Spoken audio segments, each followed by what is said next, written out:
All right, music, culture, and politics. Oh, say the dark secret here, world. So we're going to get into it. Got a few stories we need to cover. So I want to welcome everybody to MCP 101.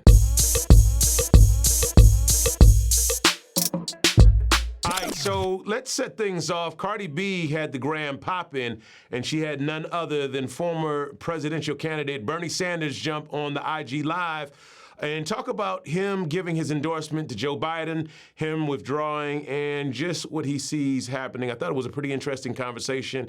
And Cardi B clearly is herself when she's engaging with these political figures, and it seems like Bernie Sanders has a lot of energy. He is definitely loved and appreciated by the youth, and I think that in Joe Biden's strategy, he might need to look at involving Bernie Sanders because he certainly commands a lot of respect with hip-hop and the youth. Check this out.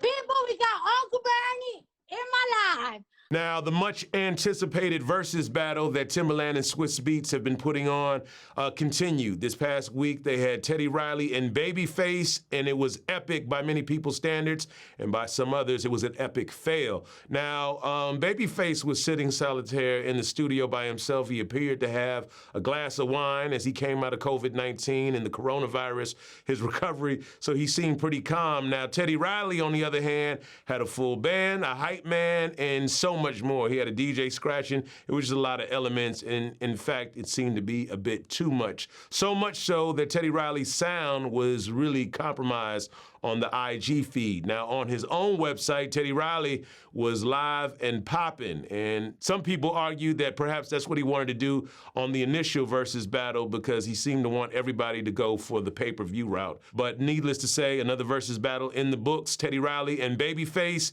with many people giving BabyFace the W. But I'll go on to say that I think Teddy Riley definitely has a very deep catalog, and he has a lot of hits. I think this is also a great time for everybody to really be involved in understanding the history in terms of music as well as hip-hop in general. So we'll keep you posted. Looking forward to the next Verzuz battle. So in other news, luxury yoga brand Lululemon is in the news. Their art director shared an image on social media of a forthcoming design. They have a line of t-shirts called Quarantees. Now, these Quarantees, this limited edition t-shirt apparently had some Chinese writing on it and had the term bat fried rice.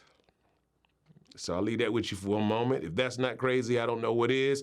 It kind of takes us back to the H&M Coolest Monkey in the Jungle. A lot of people are attributing bats with beginning the spread of the coronavirus in Wuhan, China. They are saying that they sell bats as a delicacy, things that they eat in these open air markets. So a lot of outrage over that. Now, hopefully that same outrage applies to what's going on in China to people of African and Black descent. Nigerians, Ugandans, and Ghanaians have been subject to unfair treatment in the country of China as we are speaking. Now, the city and government in Beijing, they're facing a full-blown diplomatic crisis as well as a PR nightmare because there's a very close relationship between the Asian community and Africa.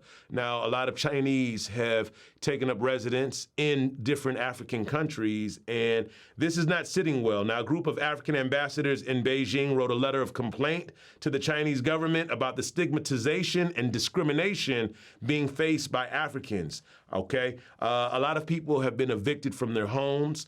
They're being quarantined even if they haven't traveled. So they feel like they're being unfairly targeted. A woman was denied entry into one of the malls in China, and that was captured on video. As well, there's another video that was filmed at a McDonald's where a worker holds a sign that states, "Black people cannot enter." Now, of course, we know that McDonald's is a stateside company. I'm still waiting to see some type of response even from companies such as this that are based in China and what their stance on it is. So the U.S. State Department has weighed in advising African Americans not to travel to southern China for fear that they will be targeted and face these discriminatory practices that are being placed over there. Now, according to the statement, some local businesses have also refused service to African Americans. Now, the rise in reported discrimination comes after China's own condemnation of racist attacks on ethnically Chinese people around the world as a result of the spread of the coronavirus. Coming back stateside, many states, including the South, are prepping to reopen. Georgia Governor Brian Kemp has issued the order for non-essential businesses to be able to reopen as soon as this forthcoming week. And a lot of people really are very uncertain and unsure about that. Now, the mayor of Atlanta, Keisha Lance Bottoms, has said she's going to encourage people to continue to stay at home, acknowledging that Georgia has yet to face the worst of the coronavirus. Now, we know that African Americans make up to 32% of the state's population, but account for more than 54% of the current coronavirus deaths. And we know about the impact that coronavirus is having in the African American community. So many people are urging caution in reopening, and especially reopening non-essential businesses. At that, you cannot go outside without being fully covered with a face mask, a shield, and multiple other things that may be necessary, and that may be our new world. Meanwhile, Michigan's Governor Greta Whitmer says that Trump's messaging poses a greater danger, while South Carolina's Governor Henry McMaster, on the other hand, leads the pack in terms of states reopening. He's already decided to reopen the state as a whole, although they haven't had significant traffic thus far. So we'll keep you posted on COVID-19 and the coronavirus. We know that this is an ongoing, developing story, and we appreciate you joining us for MCP 101.